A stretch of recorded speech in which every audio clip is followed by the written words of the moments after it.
Sebelum mendengarkan cerita Kenshin atau menyimak, jangan lupa like dan subscribe channel ini serta aktifkan tanda loncengnya. Terima kasih. Kisah pemuda kaya, anak bos besar, pemilik 73 perusahaan yang menjadi cleaning service. Episode 738. Kenshin yang mengayuh sepeda bertemu orang tua yang hendak menyeberang.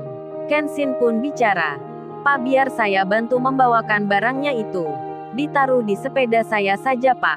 Itu kalau menyeberang jalan ini harus menekan tombol lampu merahnya." Kenshin pun memencet tombolnya. Bapak itu lalu bilang, "Iya nak, Bapak tidak bisa caranya. Kalau gitu maaf ya nak, Bapak ini merepotkan." Barang bawaan itu ditaruh di belakang sepedanya Kenshin. Kenshin lalu menjalankan, menuntun sepeda berjalan dengan pelan. Bapak itu pun memegangi dari belakang. Mobil-mobil pun berhenti menunggu orang yang sedang lewat di depannya. Di saat itu mobil Jaguar mewah miliknya Rendra yang bersama Rena berhenti pula, tepat berada di pinggir jalan. Saat Kenshin melintas di depannya, tiba-tiba barang di belakangnya yang dipegangi bapak itu berjatuhan. Berjatuhan mengenai depan mobilnya Rendra. Brak brak brak. Rendra marah jadinya.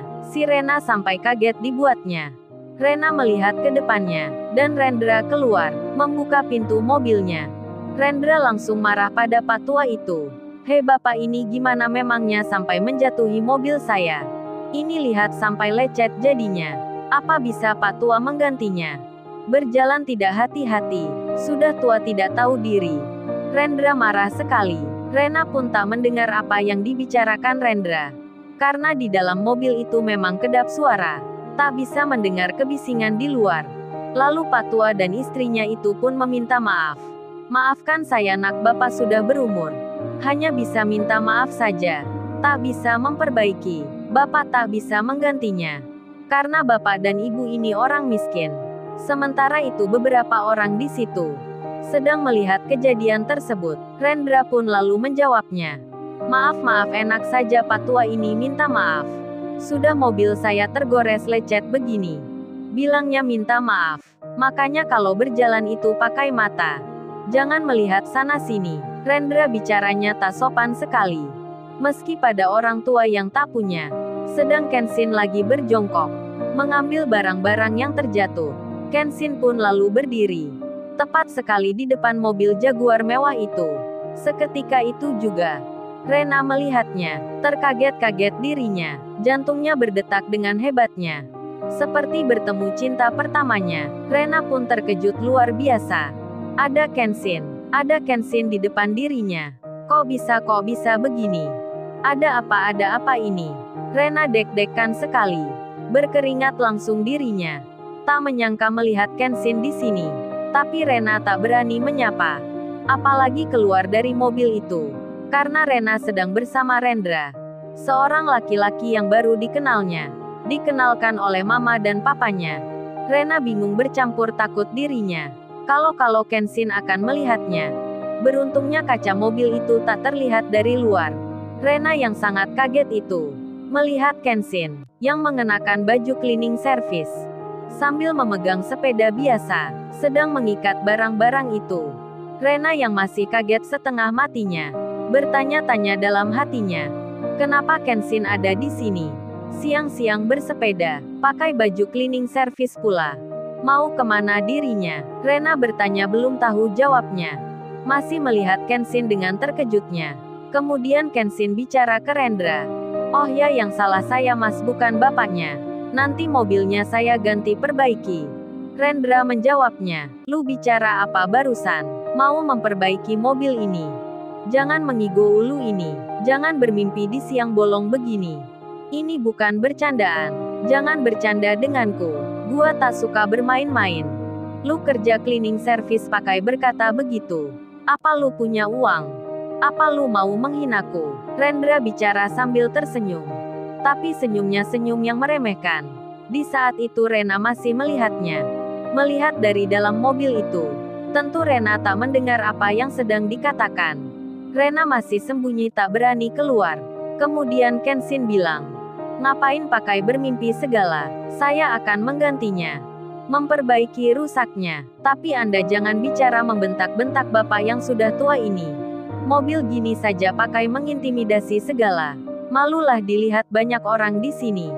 Kenshin tersenyum bicara begitu. Kemudian Rendra melambaikan tangannya ke atas. Tangannya menjentikkan sesuatu. Dua orang pun datang. Rupanya itu pengawalnya Rendra, yang memang selalu mengikuti dari belakang. Rendra pun berkata, "Oh ya Pak Naga dan Pak Tiger, laki-laki cleaning service ini menantang saya. Katanya akan memperbaiki kerusakan mobil saya ini, yang lecet karena kena jatuhan barang-barang rongsok ini. Jadi nanti ambil data dirinya, minta dia untuk menggantinya. Kalau tak bisa proses saja beri pelajaran yang seberat-beratnya. Biar dia tahu bicara dengan siapa. Saya tinggal dulu mau makan di restoran. Tak ada waktu untuk mengurusi orang-orang miskin ini." Rendra lalu mengeluarkan uang, memberikan pada dua orang bodyguardnya itu, sambil berpesan ke mereka. Kemudian Rendra menghampiri Pak Tua itu. Tiba-tiba Rendra bersalaman, tersenyum dengan ramah. Rendra berpamitan, lalu Rendra kembali ke mobilnya.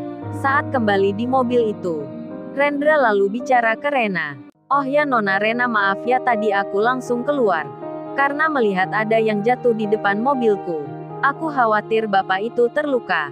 Jadi aku langsung melihatnya, bertanya apakah bapak itu baik-baik saja.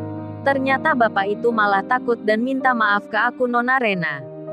Katanya sudah membuat lecet mobilku ini. Tapi aku marah pada diri sendiri. Aku berkata pada bapak itu, tak usah minta maaf Pak, saya yang salah. Dan laki-laki yang berbaju cleaning service itu juga sama. Minta maaf segala. Aku katakan tak mengapa, tak usah dipikirkan. Mobilku rusak pun tak mengapa. Masnya kerja saja jangan dipikirkan. Kasian kan Nona Rena, laki-laki itu kerjanya cleaning service. Mana tega aku minta perbaikan.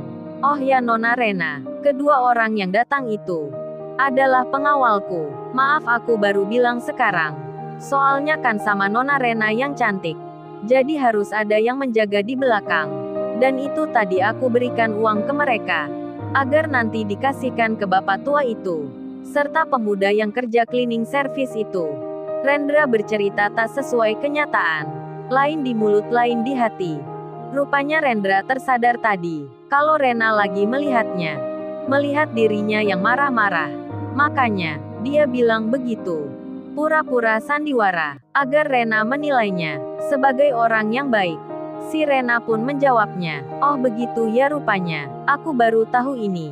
Rena dalam hatinya pun bicara, Rendra ini baik juga orangnya. Baik pula pada Kenshin itu. Jarang-jarang ada dijumpai cowok kaya yang baik begini. Kecuali Kenshin yang sering dilihatnya. Ternyata Rendra juga sama, baik pula orangnya. Si Rena pun berpikiran begitu. Lalu Kenshin melihat ke arah mobilnya Rendra. Melihat ke sebelah kanannya. Ke arah tempat duduknya Rena. Rena kaget jadinya. Apa Kenshin tahu dirinya? Apa Kenshin sudah melihatnya? Rena pun sampai menutup mukanya. Takut-takut dirinya. Padahal Kenshin tak tahu Rena di situ. Kenshin merasa ingin melihatnya, karena bisik hatinya bilang begitu. Kemudian Rendra menjalankan mobilnya. Sedang dua orang bodyguardnya Rendra itu, yang bernama Pak Naga dan Pak Tiger, kini bicara pada Kenshin. Pak Tiger yang seram namanya. Sama seperti penampilannya. Orang hitam berbadan besar langsung menghardik Kenshin. "Hei kamu yang sudah kurang ajar pada bosku itu. Mana KTP-mu? Sini berikan ke kita. Kerjamu di mana?" Bosku tadi berpesan. Katanya kamu bisa mengganti kerugian mobil itu. Sekarang lu tahu akibatnya. Jangan bermain dan bercanda sama bosku itu. Orangnya tak suka main-main. Tak suka bercanda dengan orang miskin. Jadi lu harus bisa mengganti. Memperbaiki kerusakan mobilnya. Pak Naga pun berkata, "Hei anak muda, kamu jangan bengong saja. Cepat berikan identitas dirimu. Kalau tidak jangan salahkan saya. Kalau berbuat hal yang tak menyenangkan." Kenshin diancam-ancam. Tapi Kenshin tak takut ancaman. Kemudian Kenshin bilang, "Iya saya akan menggantinya. Ini kartu nama saya. Nama saya Kenshin. Kerjaku di sini. Kenshin memberikan nama tempat kerjanya, sebuah perusahaan yang belum dikenal oleh kedua orang bodyguard ini. Perusahaan apakah itu? Sedang Sirena pun tak enak hati. Sejak bertemu Kenshin tadi, Sirena pun bicara, "Oh ya Mas Rendra, lebih baik ke rumah temanku saja daripada makan di restoran." Rendra pun mengiyakan, dan rumah Niken yang ditujunya. Lalu, bagaimana kisah selanjutnya? Subscribe channel ini untuk episode berikutnya. Terima kasih. Jangan lupa subscribe ya guys, dan tekan notifikasinya. Jangan lupa ya guys untuk kelanjutan